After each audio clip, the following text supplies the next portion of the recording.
Hello दोस्तों, elite exam point official में आप सबका बहुत बहुत स्वागत है। और आज के सेशन में हम लोग डिस्कस करेंगे कुछ इंपॉर्टेंट टर्मिनोलॉजीज़ की जो इकोनॉमिक्स से संबंधित है, यानी अर्थव्यवस्था से। तो चलिए वीडियो शुरू करते हैं बिना देरी किए। सबसे पहले जान लेते हैं classification of bank in India. देखिए, कमर्शियल बैंक है। कमर्शियल बैंक के अंदर public sector bank, foreign bank, private sector bank, RRB, ये सब आ जाता है। फिर स्मॉल फाइनेंस बैंक है, फिर पेमेंट बैंक है, फिर कोऑपरेटिव बैंक है जिसमें अर्बन और स्टेट कोऑपरेटिव बैंक आ जाता है। सबसे पहले बात कर लेते हैं मॉनेटरी पॉलिसी यानी मौद्रिक नीति की। बाजार में मुद्रा के प्रवाह को नियंत्रित करने के लिए भारतीय रिजर्व बैंक द्वारा सामान्यतः 3 माह में बनाई जाने वाली नीति मौद्रिक नीति कहलाती है। साख को नियंत्रित करने के लिए रिजर्व बैंक द्वारा नगद आरक्षी अनुपात, सांविधिक तरलता अनुपात, repo rate, reverse repo rate आदि की दरों में परिवर्तन किया जाता है। नेक्स्ट है नगद आरक्षित अनुपात, जिसे बोलते हैं कैश रिजर्व रेशियो। भारतीय रिजर्व बैंक द्वारा निर्मित मौद्रिक नीति का एक उपकरण है यह कैश रिजर्व रेशियो। जब कोई वाणिज्य बैंक अपनी कुल जमा पूंजी का आरबीआई द्वारा निश्चित भाग रिजर्व बैंक के पास रखता है तो वह नगद आरक्षित अनुपात या कैश रिजर्व रेशियो कहलाता है। कैश रिजर्व रेशियो सामान्यतः 4 से 6% के बीच रहता है। वर्तमान में CRR 3% है। अब बात कर लेते हैं रेपो रेट की। रेपो रेट वाणिज्य बैंकों द्वारा केंद्रीय बैंक के जिस दर पर ऋण लिया जाता है वह दर रेपो रेट कहलाती है। रेपो रेट में कमी बाजार में नकदी प्रवाह में वृद्धि करती है तथा रेपो रेट में वृद्धि नकदी प्रवाह में कमी करती है। वर्तमान में रेपो रेट 4% है। अब बात कर लेते हैं रिवर्स रेपो रेट की। बैंकों द्वारा केंद्रीय बैंक के पास रखी पूंजी पर जो ब्याज लिया जाता है रिवर्स रेपो रेट कहलाता है। नकदी प्रवाह को नियंत्रित करने के लिए रिजर्व बैंक द्वारा रिवर्स रेपो रेट में कमी या वृद्धि की जाती है। रिवर्स रेपो रेट सदैव रेपो रेट से कम रहता है। वर्तमान में रिवर्स रेपो रेट है 3.35%। अब बात कर लेते हैं SLR यानी स्टैच्यूटरी लिक्विडिटी रेशियो, जिसे हिंदी में बोला जाता है सांविधिक तरलता अनुपात। बैंकों के पास कुल जमा पूंजी का वह निश्चित भाग जो बैंकों को स्वयं के पास अनिवार्य रूप से रखना होता है वह SLR कहलाता है। SLR को बैंक नगद, स्वर्ण, बॉन्ड, प्रतिभूति आदि किसी भी रूप में जमा रख सकते हैं। वर्तमान में SLR है 18%। अब बात कर लेते हैं बैंक रेट की। केंद्रीय बैंक द्वारा अपने सदस्य बैंकों को दीर्घकालीन अवधि के लिए दिए जाने वाले ऋण पर प्राप्त ब्याज दर बैंक दर कहलाती है। अब बात करते हैं फिस्कल पॉलिसी यानी राजकोषीय नीति। सरकार के वित्त मंत्रालय द्वारा बनाई जाने वाली वह नीति जिसके अंतर्गत सरकार की समस्त आय, व्यय एवं ऋणों को शामिल किया जाता है उसे हम राजकोषीय नीति कहते हैं। सरकार की आय एवं व्यय को मुख्यतः 2 हिस्सों में बांटा गया है। पहला है राजस्व आय एवं व्यय और दूसरा है पूंजीगत आय एवं व्यय।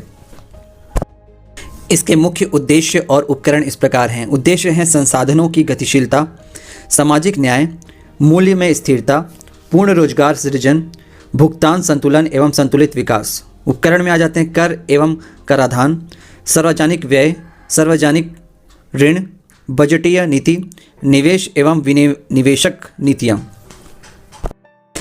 अब बात कर लेते हैं राजस्व आय की। सरकार की आय का यह वह भाग है जिससे सरकार पर देनदारियों का बोझ नहीं होता तथा जो आय मौद्रिक रूप से प्राप्त होती है राजस्व आय कहलाती है। राजस्व आय के 3 स्रोत हैं: करों द्वारा प्राप्त आय, गैर करों द्वारा प्राप्त आय और अनुदान। रेवेन्यू एक्सपेंडिचर के बाद हम बात कर लेते हैं कैपिटल एक्सपेंडिचर की। कैपिटल एक्सपेंडिचर यानी पूंजीगत आय विदेशों एवं रिजर्व बैंक आदि द्वारा लिए गए ऋण से प्राप्त यह वह आय है जिससे सरकार पर भविष्य में देनदारियां बढ़ती है, पूंजीगत आय कहलाती है। पूंजीगत आय दीर्घकालीन अवधि में प्राप्त आय है। इसके अंतर्गत सरकार द्वारा उपक्रमों में किए गए निवेश से प्राप्त आय को भी शामिल किया जाता है। अब बात कर लेते हैं डेफिसिट फाइनेंसिंग की यानी हीनार्थ प्रबंधन। जब सरकार का बजट घाटे का है अर्थात आय से व्यय अधिक है तब उस घाटे को भरने के लिए सरकार द्वारा जो उपाय अपनाए जाते हैं हीनार्थ प्रबंधन कहलाते हैं। इसके अंतर्गत सरकार विदेशों से ऋण लेने, रिजर्व बैंक से ऋण लेने, अतिरिक्त मुद्रा निर्गमन जैसे उपाय अपनाती है। नेक्स्ट है मोराटोरियम।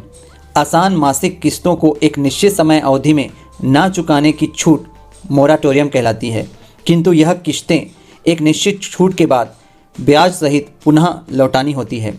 भारत में मोराटोरियम को 27 मार्च 2020 को भारतीय रिजर्व बैंक द्वारा प्रथम बार उपयोग में लाया गया था। अब बात कर लेते हैं मुद्रास्फीति की, यानी इन्फ्लेशन। मुद्रा के बजाय वस्तुओं के दाम में वृद्धि ही मुद्रास्फीति कहलाती है। आम बोलचाल की भाषा में इसे महंगाई भी कहते हैं, यानी इन्फ्लेशन। सामान्यतः मुद्रास्फीति 2 से 3% तक अर्थव्यवस्था के लिए अच्छी मानी जाती है। इसे निकालने के पैमाने हैं थोक मूल्य सूचकांक, यानी होलसेल प्राइस इंडेक्स, और दूसरा है कंज्यूमर प्राइस इंडेक्स।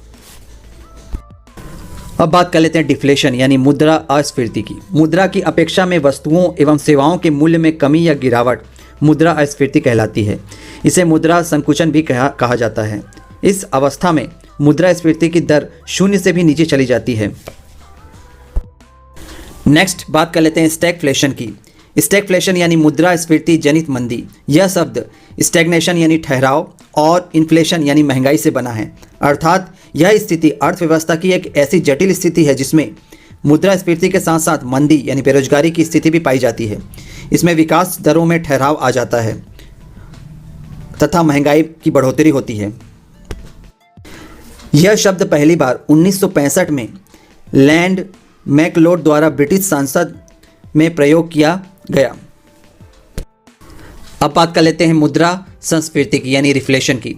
जब अर्थव्यवस्था मंदी की स्थिति में होती है तब इस स्थिति से निपटने के लिए सरकार द्वारा जो प्रयास किए जाते हैं मुद्रा संस्फीति अवस्था कहलाती है। सरकार के प्रयास मौद्रिक नीति में परिवर्तन रिजर्व बैंक द्वारा, मुद्रा निर्गमन, विदेशों से ऋण, प्रतिभूतियां पुनः प्राप्त करना आदि। अब बात कर लेते हैं रिसेशन की। रिसेशन यानी मंदी। लोगों की क्रय शक्ति क्षमता में कमी होने से मांग में कमी हो जाती है, जिससे उत्पादन कम करना पड़ता है। इसके परिणाम स्वरूप बेरोजगारी में वृद्धि होती है और अर्थव्यवस्था थम जाती है। ऐसी अवस्था को हम मंदी कहते हैं, यानी रिसेशन। अन्य शब्दों में क्रय शक्ति क्षमता में कमी से आर्थिक व्यवस्था का सुस्त पड़ना ही मंदी कहलाता है। सन 1930 में आई मंदी विश्वव्यापी मंदी कहलाती है, यानी ग्रेट डिप्रेशन। 2020 में कोरोना महामारी के समय आई मंदी ने लगभग विश्व के हर देश को अपनी चपेट में ले लिया तथा यह अभी तक की सबसे बड़ी और भयावह मंदी है। अब बात कर लेते हैं फिलिप कर्व की, यानी फिलिप वक्र। अर्थशास्त्री विलियम फिलिप के नाम पर रखा गया वक्र बेरोजगारी की दरों एवं मजदूरी में बढ़ोतरी की दरों के बीच सीधा प्रतिकूल संबंध व्यक्त करता है। इसके अनुसार मुद्रास्फीति की उच्च दर पर ही रोजगार के उच्च स्तर को पाया जा सकता है। यह हम देख सकते हैं ग्राफ में फिलिप कर्व को। अब बात कर लेते हैं जीडीपी की, यानी सकल घरेलू उत्पाद। किसी देश की भौगोलिक स्थिति में निश्चित समयवादी सामान्यतः एक वर्ष में उत्पादित समस्त वस्तुओं एवं सेवाओं के योग को सकल घरेलू उत्पाद कहते हैं। इसके अंतर्गत भौगोलिक सीमा के बाहर की वस्तुएं एवं सेवा को नहीं जोड़ा जाता। सकल घरेलू उत्पाद को निकालने के लिए फॉर्मूला है consumption plus investment plus government expenditure plus निर्यात माइनस आयात, यानी नेट एक्सपोर्ट। इस प्रकार से हम जीडीपी निकाल सकते हैं। सकल घरेलू उत्पाद बाजार मूल्य पर निकाला जाता है। अब बात कर लेते हैं सकल राष्ट्रीय उत्पाद, यानी ग्रॉस नेशनल प्रोडक्ट।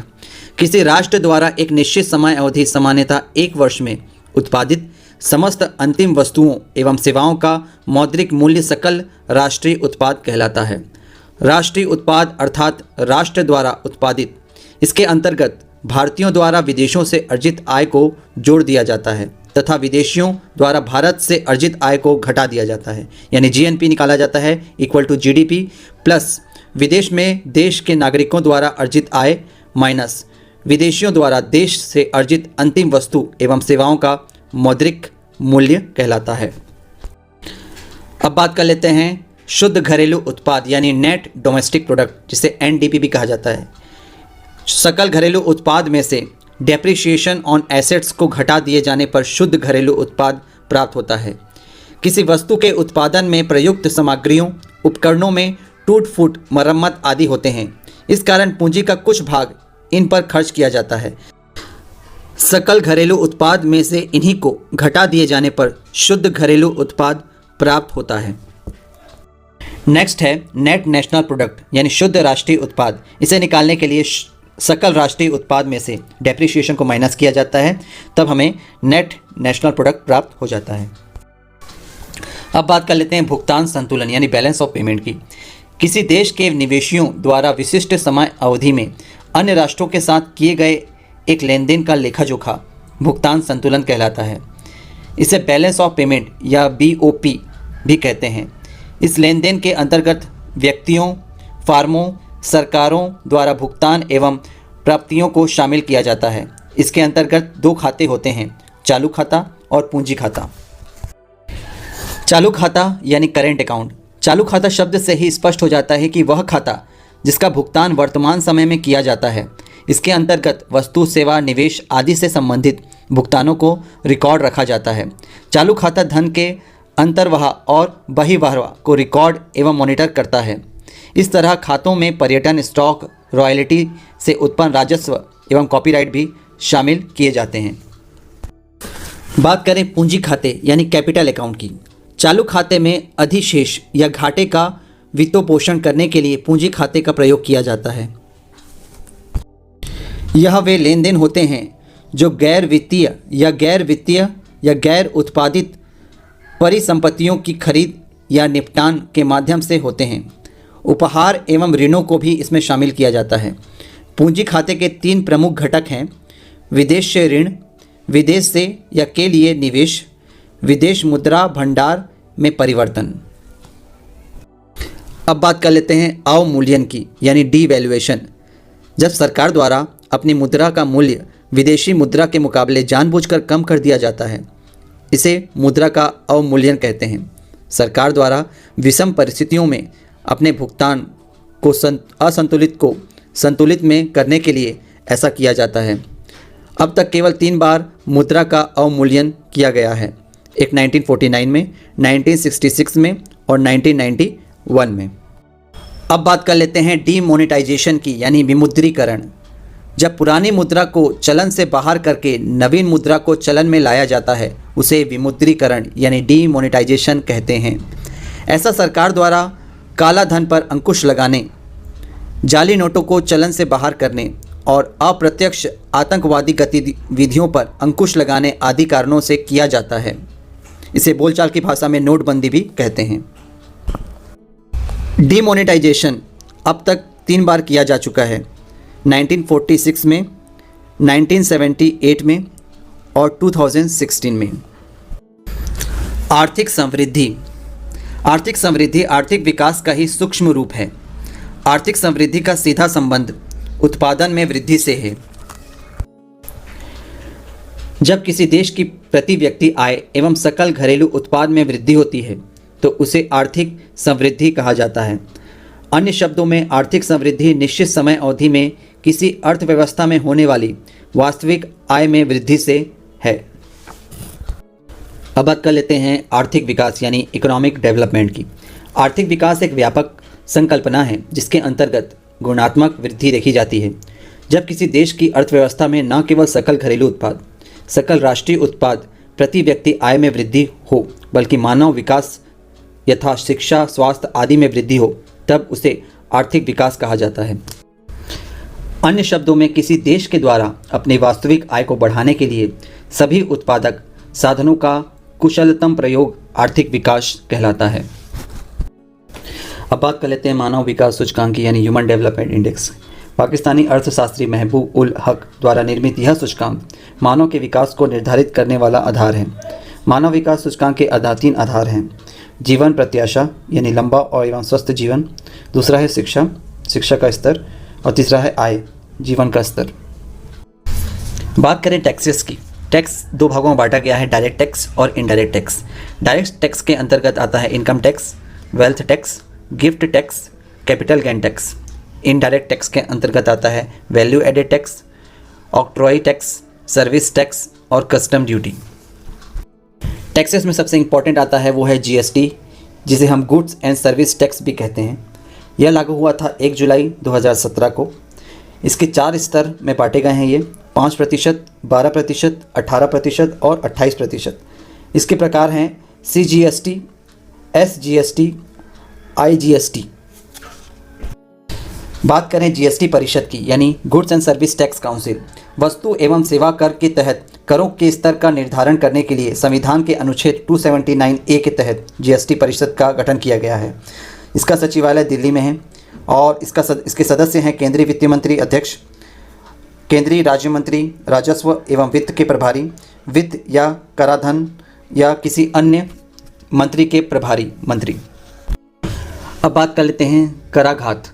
कराघात को प्रत्यक्ष कर भी कहते हैं। सरकार द्वारा किसी व्यक्ति पर लगाए गए कर का मौद्रिक मूल्य कराघात कहलाता है। अन्य शब्दों में सरकार द्वारा लगाए कर का मौद्रिक मूल्य जिस पर व्यक्ति पर सबसे पहले पड़ता है कराघात कहलाता है।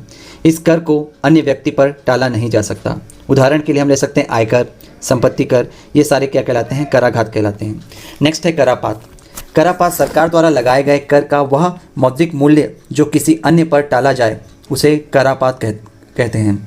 जिस पर यह कर लगाया जाता है उस पर कराघात होता है तथा जिस पर टाला जाता है उस पर करापात होता है। इसे अप्रत्यक्ष कर भी कहते हैं। उदाहरण के लिए हम ले सकते हैं GST।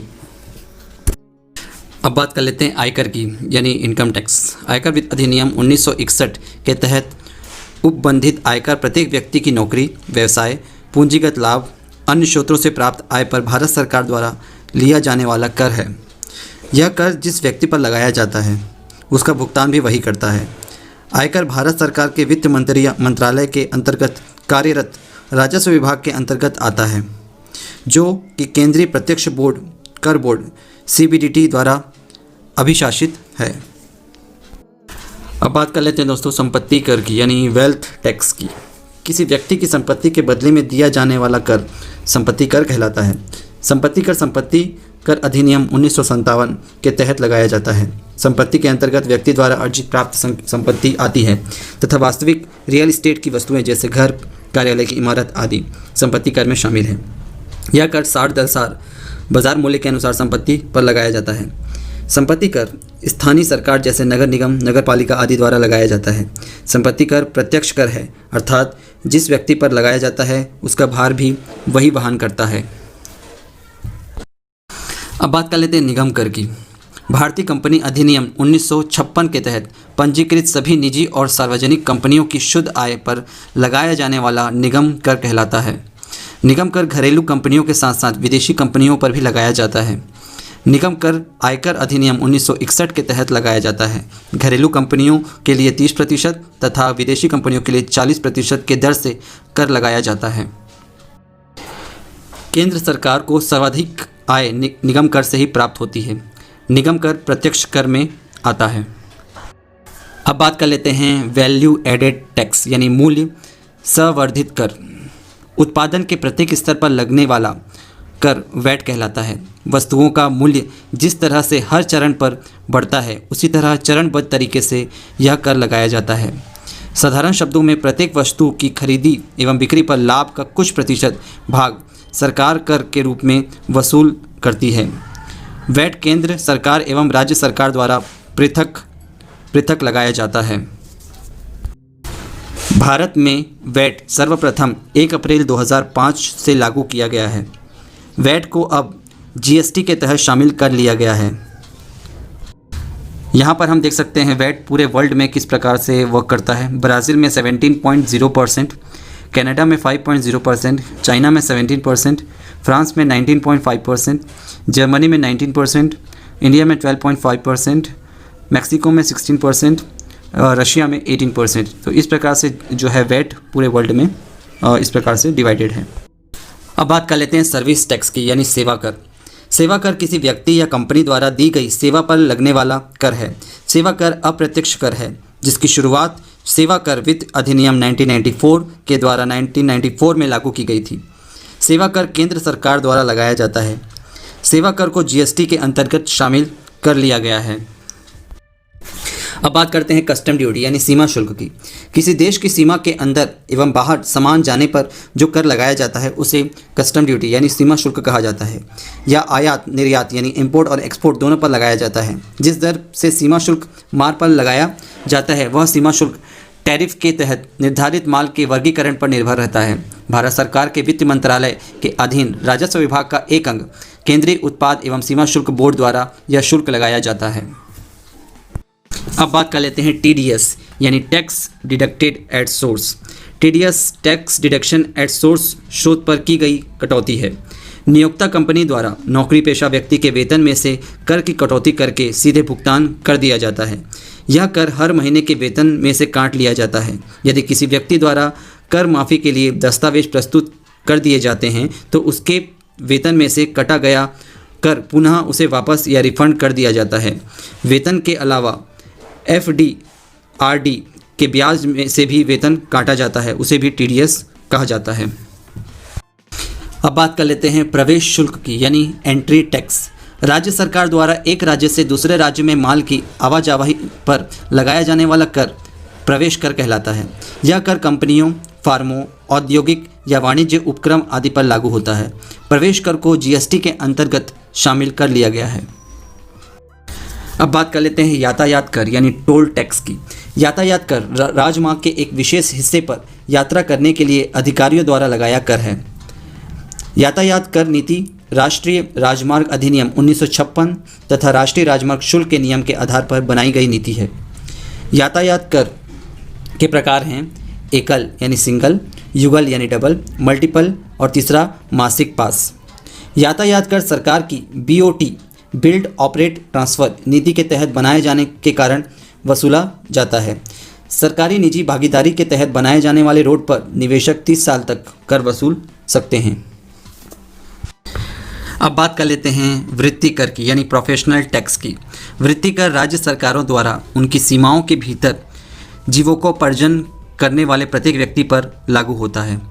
यह कर निजी क्षेत्र, सार्वजनिक क्षेत्र, सरकारी क्षेत्र, निकायों, केंद्रीय सरकारों, भारतीय रेल एवं स्वयं के व्यवसाय से अर्जित आय आदि पर लागू होता है। कृषि आय, बोनस, पेंशन, उपादान आदि इस कर से मुक्त हैं। यह कर एक निश्चित आय सीमा से अधिक पर लगाया जाता है। आयकर अधिनियम 1961 के अनुसार इसे टैक्स योग्य आय से काटा जाता है। इसे GST में शामिल नहीं किया गया है। अब बात कर लेते हैं उपहार कर की यानी टैक्स ऑन गिफ्ट। किसी व्यक्ति पर प्राप्त उपहार पर अन्य स्रोतों से प्राप्त आय के तहत उपहार कर लगाया जाता है। एक वर्ष में 50,000 रुपये से कम की राशि वाले उपहार इस दायरे से बाहर हैं। उपहार कर आयकर विभाग अधिनियम 1961 के धारा 56(2) के तहत उल्लेख किया गया है। विवाह से में प्राप्त उपहार धन इस कर के दायरे से बाहर हैं। अब बात कर लेते हैं उपकर यानी सेस की। सरकार द्वारा किसी विशेष उद्देश्य की पूर्ति के लिए अतिरिक्त टैक्स के रूप में वसूला जाने वाला कर उपकर कहलाता है यानी सेस कहलाता है। विशेष उद्देश्य की पूर्ति होने के बाद सेस बंद कर दिया जाता है। सेस सभी करदाताओं पर अनिवार्य रूप से लगाया जाता है। सेस में राज्य सरकारों का हिस्सा नहीं होता। अब बात कर लेते हैं सरचार्ज की यानी अधिकर।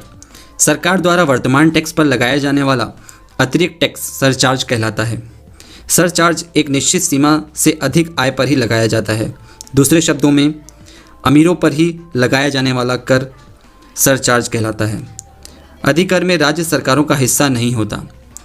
अतिरिक्त राजस्व प्राप्ति हेतु अधिकर लगाया जाता है। अब बात कर लेते हैं बजट की। बजट फ्रांसीसी शब्द बुजेट से लिया गया है जिसका अर्थ है चमड़े का थैला। बजट एक वार्षिक वित्तीय विवरण है जिसमें वर्ष के दौरान होने वाली आय एवं व्यय का संपूर्ण ब्यौरा दिया जाता है। बजट का उल्लेख भारतीय संविधान के अनुच्छेद 112 में किया गया है। अब बात कर लेते हैं संचित निधि जिसे कंसोलिडेटेड फंड भी कहा जाता है। भारतीय संविधान के अनुच्छेद 266 में संचित निधि का उल्लेख किया गया है। सरकार को प्राप्त राजस्व, ऋण, ब्याज आदि संचित निधि में जमा होते हैं। संचित निधि से पैसा निकालने के लिए विनियोग विधेयक पास करवाना होता है। संचित निधि से ही वेतन, व्यय के लिए राशि आदि निकाली जाती है। अनुच्छेद 266 में राज्यों के लिए भी समेकित निधि का उल्लेख किया गया है। अब बात कर लेते हैं आकस्मिक निधि यानी कंटिजेंसी फंड। कंटिजेंसी फंड, भारतीय संविधान के अनुच्छेद 267 में इसका उल्लेख किया गया है। इस निधि में जमा राशि केवल आकस्मिक परिस्थितियों में ही निकाली जाती है, यानी इमरजेंसी के समय ही निकाली जाती है। इस निधि में जितना फंड निकाला जाता है, परिस्थिति अनुकूल होने पर उतनी राशि पुनः जमा करनी होती है। यह निधि राष्ट्रपति के अधिकार में रहती है। इससे राशि निकालने के लिए संसद की अनुमति अनिवार्य नहीं रहती। इस निधि में जमा राशि का निर्धारण विधानमंडल द्वारा किया जाता है। अब बात कर लेते हैं विनियोग विधेयक यानी एप्रोप्रिएशन बिल। भारत की संचित निधि में जमा राशि को निकालने के लिए संसद के समक्ष यह विधेयक प्रस्तुत किया जाता है। इस विधेयक के पास होने के बाद ही संचित निधि से राशि निकाली जा सकती है। इस विधेयक का उल्लेख भारतीय संविधान के अनुच्छेद 114 में है। यह एक प्रकार का धन विधेयक है जिसे राज्यसभा केवल 14 दिनों तक ही रोक। अब बात कर लेते हैं बजट डेफिसिट यानी बजटीय घाटा की। यदि सरकार की कुल आय कुल व्यय से कम हो तो यह बजटीय घाटा कहलाता है। इसके विपरीत स्थिति में यह बजटीय अधिक्रय कहलाता है। बजटीय घाटा कुल आय माइनस कुल व्यय से प्राप्त होती है। अब बात करते हैं राजकोषीय घाटा यानी फिस्कल डेफिसिट की। राजकोषीय घाटा जो होता है वो सरकार की संपूर्ण देयताएं प्लस संपूर्ण व्यय माइनस संपूर्ण प्राप्तियां। बजटीय घाटे में से सरकार की समस्त ऋण दायित्वों में स्पष्टता नहीं होती थी। इसी कारण पूर्व प्रधानमंत्री मनमोहन सिंह द्वारा राजकोषीय घाटे की अवधारणा का प्रयोग किया गया। राजकोषीय घाटा वह घाटा है जो कि सरकार की समस्त बजटरी आय तथा समग्र बजटरी व्यवहार से उत्पन्न कुल देयता को दर्शाता है। फिर है राजस्व घाटा यानी रेवेन्यू डेफिसिट। सरकार की समस्त राजस्व आय एवं राजस्व व्यय के बीच अंतर राजस्व घाटा कहलाता है। राजस्व घाटा कुल राजस्व आय माइनस कुल राजस्व व्यय से निकाला जाता है। फिर है प्राथमिक घाटा यानी प्राइमरी डेफिसिट। प्राथमिक घाटा सकल राजकोषीय घाटा माइनस ब्याज दायित्व। जब चालू वित्त वर्ष के राजकोषीय घाटे से पिछले ऋण के ब्याज को घटा दिया जाता है तो प्राथमिक घाटा प्राप्त होता है। सरकार को ब्याज के भुगतान के बाद अन्य खर्चों के लिए कितने उधार की आवश्यकता है यह जानने के लिए प्राथमिक घाटा निकाला जाता है। बात करें कटौती प्रस्ताव की। सरकार द्वारा पेश किए गए बजट में विपक्ष द्वारा कटौती करने के लिए कटौती प्रस्ताव लाया जाता है। कटौती प्रस्ताव 3 प्रकार के होते हैं: नीतिगत कटौती, मितीय व्ययिक कटौती और सांकेतिक कटौती। नीतिगत कटौती जो है विपक्ष द्वारा सरकार की ढांचागत नीतियों से नाखुश होने या अनुदान से असंतुष्ट होने पर यह प्रस्ताव प्रस्तुत किया जाता है। इसके अंतर्गत मांग की राशि में कटौती करके राशि 1 रुपये कर दी जाती है। फिर है मित व्ययिता कटौती। इसके अंतर्गत मांग की राशि में उल्लेखित राशि कम कर दी जाती है जिसका उद्देश्य मित व्ययिता लाना है। यह प्रस्ताव सदन का कोई भी सदस्य पेश कर सकता है। इस प्रस्ताव से लेकर सरकार की लोकप्रियता कम नहीं होती। फिर है सांकेतिक कटौती यानी टोकन कटौती। सरकार की कार्यशैली पर सांकेतिक असंतोष व्यक्त करने के लिए यह प्रस्ताव लाया जाता है। इस प्रस्ताव के तहत मांग की राशि में 100 रुपये कम कर दिए जाते हैं। इन प्रस्तावों का विशेष अधिकार लोकसभा के पास ही होता है। बात करें गिलोटिन की। बजट के लिए निर्धारित दिवसों में से यदि अंतिम दिन तक सभी मदों पर चर्चा नहीं हो पाती तब जिन मांगों पर बहस नहीं हो पाती इन्हें मतदान के लिए रख दिया जाता है जिसे गिलोटिन कहते हैं। गिलोटिन प्रक्रिया पूर्ण होते ही अनुदानों की मांग पर चर्चा समाप्त हो जाती है। अब बात कर लेते हैं परस्पर साझा निधि की यानी म्यूचुअल फंड। किसी कंपनी, बैंक आदि द्वारा निवेशकों का पैसा एकत्र करके विशेषज्ञ की सलाह से विभिन्न क्षेत्रों में निवेश किया जाता है। यह अप्रत्यक्ष निवेश है, इसे म्यूचुअल फंड कहते हैं। भारत में म्यूचुअल फंड की शुरुआत 1963 में UTI union trust of India द्वारा की गई थी। Aditya Birla, sun life mutual funds, Reliance mutual funds आदि कुछ एग्जाम्पल हैं जो म्यूचुअल फंड के काफ़ी ज़्यादा प्रख्यात हैं। किसी देश, फर्म या श्रमिक की किसी वस्तु या सेवा को अपने प्रतियोगी तुलना में कम लागत पर पूरित करने की योग्यता को परम लाभ कहते हैं। विश्व का अधिकतर व्यापार परम लाभ में अंतर पर आधारित है। प्राकृतिक साधन, संपन्नता और इस पर आधारित श्रम विभाजन से यह लाभ प्राप्त होते हैं। उदाहरण के लिए इंग्लैंड को ऊन के उत्पादन में बहुत से देशों की तुलना में परम लाभ प्राप्त है, जबकि बांग्लादेश को पटसन के उत्पादन में परम लाभ प्राप्त है। तो ये था दोस्तों अर्थव्यवस्था से संबंधित कुछ इंपॉर्टेंट टर्मिनोलॉजीज़। उम्मीद है ये वीडियो काफ़ी नॉलेजेबल लगा होगा आपको। तो मिलते हैं अगले वीडियो में, तब तक के लिए अपना ध्यान रखिए और देखते रहिए allied exam point official Ravi के साथ, और इस चैनल को जरूर सब्सक्राइब कीजिए। ऑल द बेस्ट, जय हिंद।